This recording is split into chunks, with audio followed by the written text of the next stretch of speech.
That was good. That trade school is not in Topeka. It's down at Coffee Bell and a few little things like that, but it was good. It was close. I was out in California, and they introduced a man and said this next man made $1 million in the oil business here in California. And when the speaker got started, he said those facts are essentially correct, except it wasn't the oil business, it was the coal business. And he said it wasn't California, it was Pennsylvania. And he said it wasn't $1 million, it was 100,000, and it wasn't me, it was my brother, and he didn't make it, he lost it. So you see, that was close, that was very good. Well, I know you're all having a wonderful time out here, and I hope you can do it in a way that no more of you will be called home to appear before the board of directors.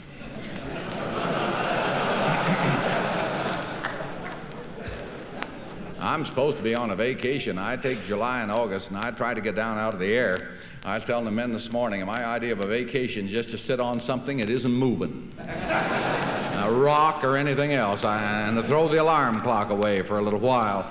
And so this is kind of a step out for me, and I'm glad to do it because I do feel like I'm with friends, and friends who are important. You people can do something about these things. I've decided a long time ago there's no use to talk to people about things that you think are important if they're people who couldn't do anything about it if they believed it. Now, you people can do something about it. You're full-time contactors, and through you, we can talk to a great many people. So I'm genuinely glad to see you. And you like to feel that way. You like to feel like you're with friends that are trusted and true, and they know how to get around, and you don't have to go along with them and hold their hands and spell it out for them. We had 6 salesmen over in the Kansas City area who won their company award for outstanding salesman during the year, and what the award was a free trip out to Los Angeles to the company convention. Well, all 6 of these men went out together, but one of them was going to come back one day earlier than the others. And on the day he was due back, the one, his wife was down at the Kansas City airport there to meet his plane. He came in right on time, but he wasn't on it. Well, she was a little disturbed about that. She drove home alone, and she got more and more disturbed. By the time she got home, she was just quite upset. She sent telegrams to each one of these other 5 men who had gone out there with her husband. The telegrams were all worded alike. Just said, "Is Jim with you?" Well, 20 minutes later, Jim walked in the door. He had taken a plane that departed Los Angeles earlier and supposed to get to Kansas City earlier, and it didn't, and everything was all right. But over a period then of several hours, his wife got answers back from all 5 of these other telegrams, and each one said, "Yes, Jim is with me." Now, this is what we mean. This is what we mean by friends that you can count on, you know. You've got to have that. I've been so pleased at how many people came up this morning and some last night and talked about other meetings that we had been in together. And they say, "Do you remember that?" And usually I do. But when they say, "When was it?" that's what always throws me. I can miss it a half dozen years. Like a friend of mine, he said, "You know, I have a failing." He said, "I can remember quotations, but I can't remember who said them." He said, for example, I can't remember whether it was Will Rogers or Elizabeth Taylor who said, "I never met a man I didn't like."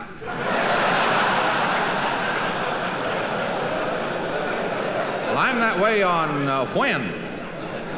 when the meeting was. Well, I'm glad to see you, and I'm glad to see you ladies. You help these conventions. I know the wives have a great deal of adjusting to do when they're wives of salespeople. And I think it's good for the wives to go to business sessions at these conventions and have a little more knowledge and therefore a little more appreciation of what it is that their husband does and the enormous importance of selling to the total welfare and the total success of the economy, and that means everybody's happiness and everybody's success. Right here in Denver, I addressed the banquet meeting, the Distinguished Salesman's Award. That's the local sales executives club. After that meeting was over and all the awards had been given out, a lot of folks came up front and were talking. I remember one nice-looking lady came up and she said, "My husband is a salesman." She said, "He didn't get one of the awards tonight, but I've never been so proud of him." She said, "I didn't understand, actually, till tonight, how terribly important is the thing that he does, how important it is to everyone." I think we can get that information by going to meetings, and I'm glad you wives are here, and I know that you'll keep on making the adjustments that are necessary. It's always good to be here in Denver. I get here often, and it's a wonderful place. I'm glad to be here at the Hilton Hotel. You know, I made an interesting discovery here last night. I didn't know that they had rooms in this hotel as small as the one that was assigned to me. The fact of the matter is, I didn't know they had them that small anywhere. It was an interesting thing. Of course, it's my fault. I mean, when I registered in, they showed me a picture of the room, but I didn't understand the picture was full scale.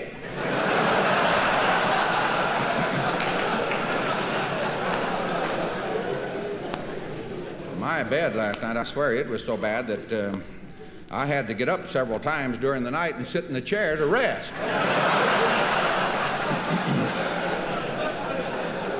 But they do a good job, and they do a good job all over generally, and I'm for that. You know, I go to so many conventions. I go to a great many. Most of them are national conventions or big area conventions, and I've done this for many years. We found out a long time ago at these conventions that there are two common denominators present. The people are all there because they are in the same business, or they're with the same company like you are, or they're in the same profession, or they have the same vocation, or the same avocation, or they belong to the same organization. There's one common denominator.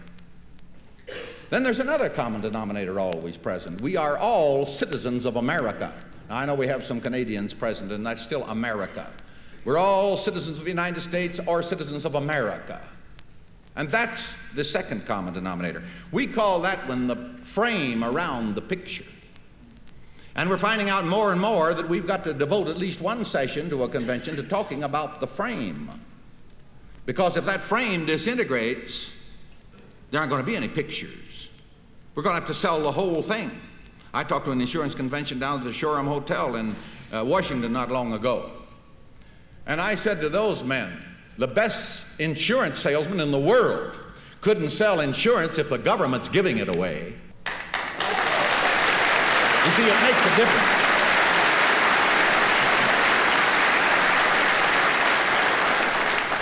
Look what's happened to the medical profession of America within the last week.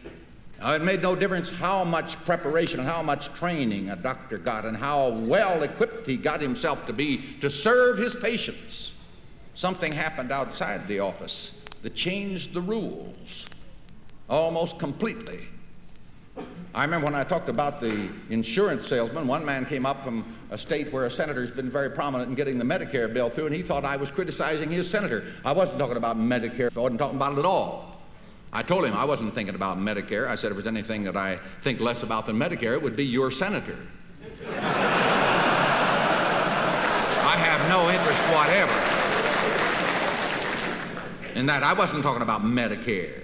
I'm talking about the whole concept. If we go socialistic in America, if we develop a people who have no responsibility in their hearts and their minds for their own futures and providing for themselves and their families, and that's the socialistic concept, then Katie barred the door as far as the insurance business is concerned and a whole lot of other businesses. That's the frame around the picture. So we're going to have to sell the whole thing. We're going to have to sell it all together. I want to talk to you a little about that. I've gotten to the point where I think it's almost criminal for a convention to adjourn and go home and not talk at least one session about this kind of thing. It's what makes meetings like this more important, I think, along with other things than they've ever been before.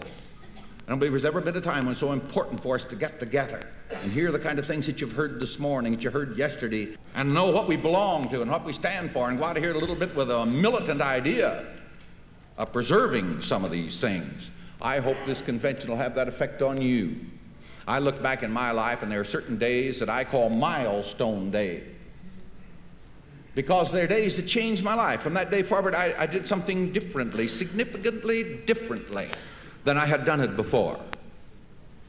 Like the man, I was talking to, I said, how long have you worked for your company? He said, ever since they threatened to fire me.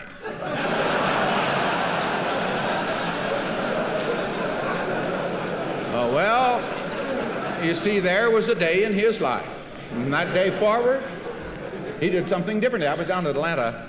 I was sitting up at the head table down there at a beautiful dinner meeting they're having, and I was sitting beside a lovely lady, and after dinner, she took out a long kind of continental-looking cigar like I was working on a while ago there, and she started trimming that up, and I thought she was getting it ready for me. I said, is that going to be for me? She said, no, I'm sorry.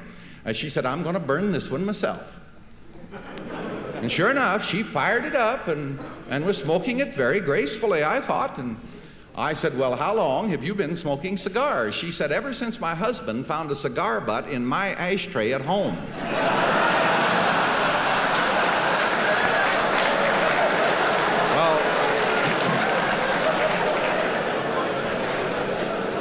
Now, there was a day in her life, you see. From that day forward, she did something differently than she had done it before.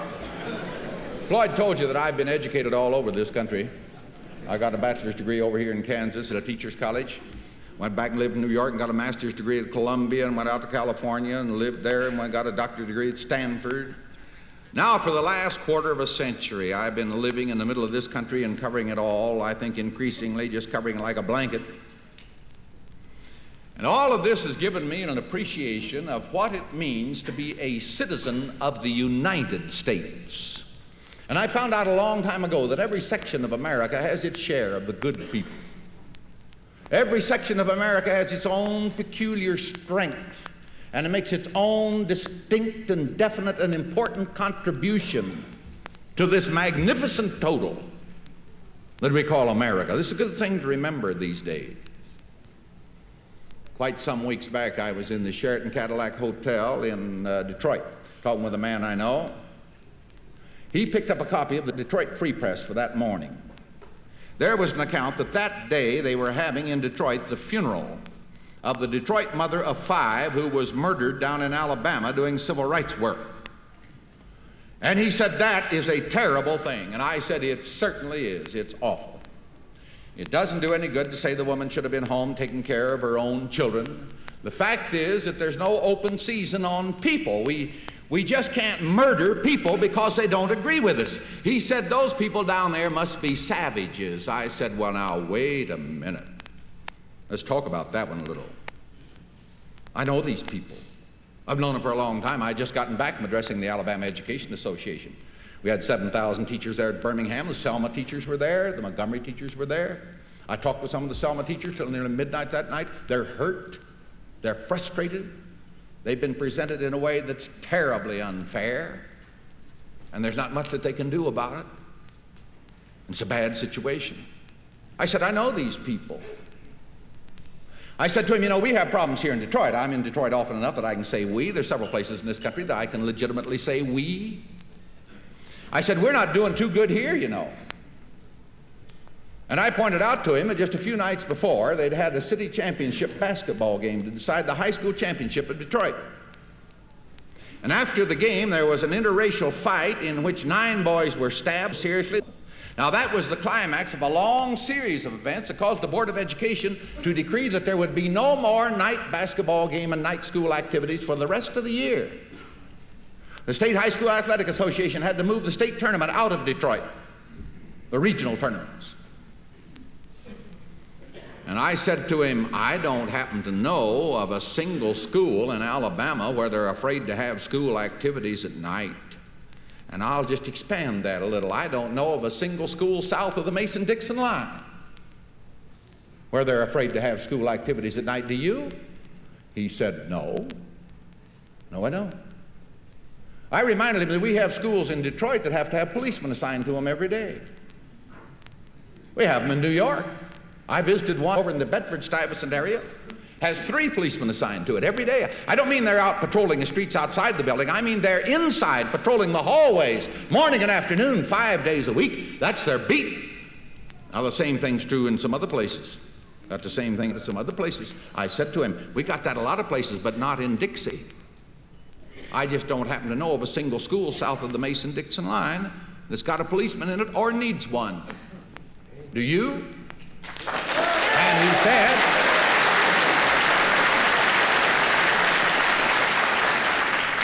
he said, no, I don't know of any. He said, I'll grant you. He said, I'll grant you that we're not doing too good. We're making progress backwards. He said, we're not as well off here in Detroit as we were 2 years ago. And he said, we're better off than we were 4 years before. He said, we're making progress backwards. Well, I said to him, now suppose that several thousand people down in Alabama, Louisiana, Mississippi, Georgia, Suppose they just got tired of waiting on us to solve our problems up here. Suppose they just said, we're not getting her done.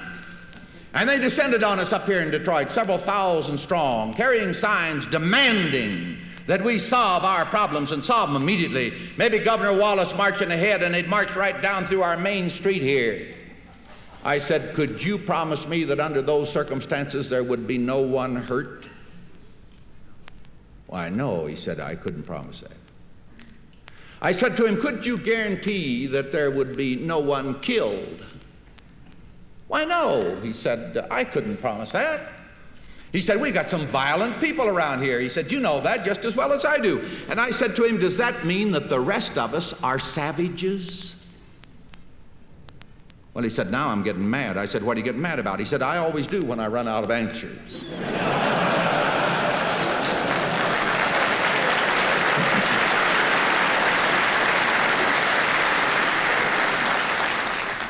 A few weeks ago, they had the trial of the Ku Klux Klansman who was charged, one of them was charged with murdering the Detroit mother of 5, and they failed to convict him. Well, I was all over this country in the next few weeks, and in the next few days, especially while that was still hot news, everywhere I went in America, somebody said something about that thing. And every one of them said what a terrible thing it was that they hadn't convicted him. It was an interesting thing to me that not a single one of them mentioned anything about the 10 men on the jury who did vote for conviction. 10 out of 12 voted. That took courage.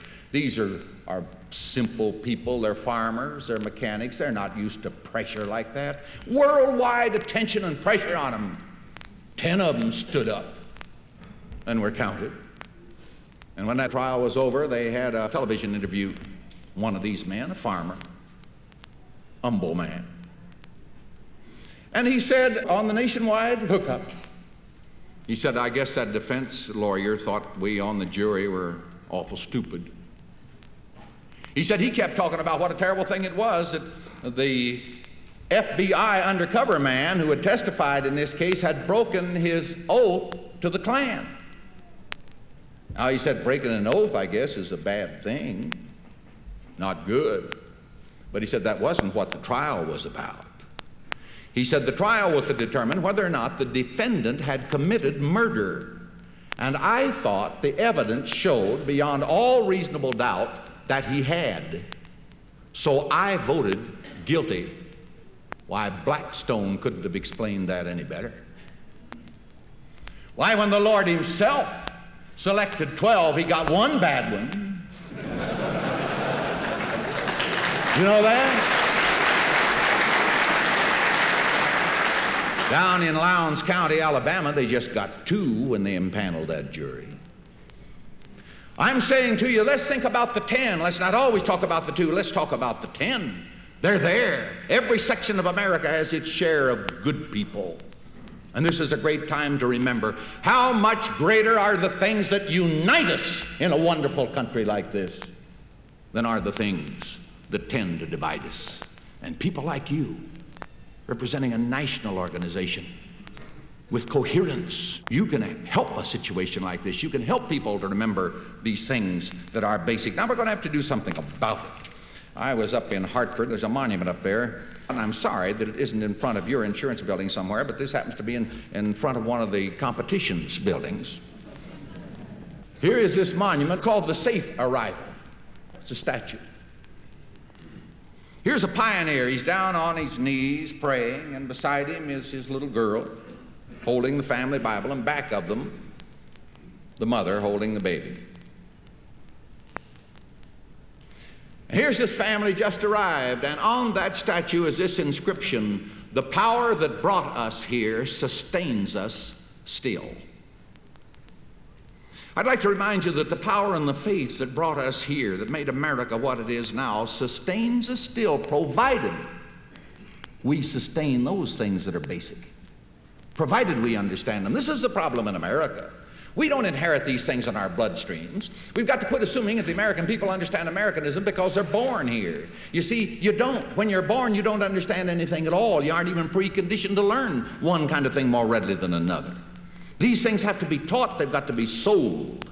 And it's got to be done deliberately. And this is the greatest salesmanship challenge that we've got in America now, or anybody in the world ever had. This is what we've got to tell the people. Some little booklets down here that you can get after the meeting if you want them. It's a little thing that I wrote called What You Can Do. This tries to answer partially the question that's asked us the most times after meetings and other times. What can I do? Here's a little booklet just off the press called What You Can Do. It is printed as a public service, no charge, by Mr. Frank Harris, a very wonderful citizen here in Denver, over at the Mile High Center. And he brought these over this morning for you. He gets no money from them. It's all out of the spirit of trying to serve. There's something on the back I'd like to read to you, and I put my glasses on for this because this is not in Braille. It says, Thomas Macaulay, the famous British historian who died on the eve of our Civil War, wrote this warning to America. Your republic will be fearfully plundered and laid waste by barbarians in the 20th century as the Roman Empire was in the 5th. With this difference, that the Huns and the Vandals who ravaged the Roman Empire came from without, and your Huns and Vandals will have been engendered within your own country by your own institutions. This is the danger in America. We don't inherit these things. They've got to be taught, they've got to be sold, and it's the biggest selling and most important selling job that we've ever had. Now, what are we going to have to do to sustain the power that brought us here? What are we going to have to teach? What are we going to have to pass along? What kind of a torch are we always going to have to hand to the next generation? Well, we're going to have to start teaching some good old-fashioned patriotism in this country.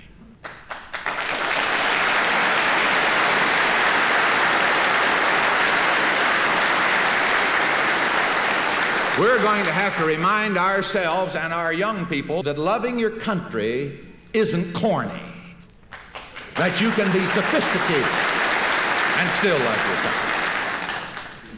I was out in San Francisco, and those of you who are familiar with San Francisco will visualize readily what I'm telling you now. I had a speech in the Palace Hotel, and when that meeting was over, I walked out on the Market Street side.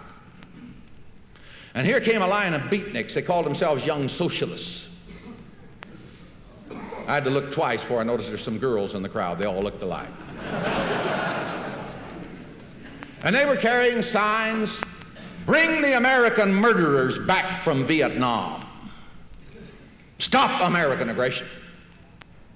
Well, I stopped the first one of them, and the whole road is stopped like a row of sheep, and several of them gathered around to hear what was to be said. I said, why are you so anxious to surrender all of Southeast Asia to the communists? I would like to know why, just selfishly speaking, you want to draw our own first line of defense clear back past the Philippines, clear back to Pearl Harbor. Why do you want to do that? Well, they didn't know. Well, I said to them, when the American soldiers were bombed in barracks and some in a hospital in Vietnam, when they bombed the American embassy in Saigon, and all these people were grievously wounded, and a little girl from right here in Denver, whose father I know, was working at her typewriter and was killed. Now, if she didn't have a right to be working in the American embassy, where in God's world did she have a right to be? And there she was working, and they killed her. I said to these punks, did you get your signs out that day? Did you march up and down Market Street protesting that? No, they hadn't. Well, I said to them, when the American missionaries were being murdered down in the Congo by savages and cannibals, did you think the missionaries were imperialists? Did you think they were aggressors? Or did you get out that day and march up and down the street here and protest that? Were you incensed about that? Well, no, they hadn't done anything. Well, I said, let's get to the point quickly. My time's valuable. I don't think yours is worth anything. And I said to him, here's the point. Did you ever protest the shedding of American blood anywhere in the whole world for any reason whatsoever? Did you ever do that just once? Oh, one of them said, let's go on. I don't think he'd understand what we're doing. I don't understand. Down in Guadalcanal, out there in the jungles, there's a little monument some of you should see. It marks a place where a Marine detachment was wiped out fighting a desperate rear guard action to cover a whole column. It tells about this, and then down below is this. It said, when you go home, tell them of us and say, for their tomorrow we gave our today. What I'm trying to say, and when you pick up this little booklet, those of you do, there's a picture in here that we took out the University of California during the sit-in. Look these people over. And down below it says these people are desecrating freedom, which they never lifted a finger to earn, and they're not lifting a finger to save and defend. Not a one.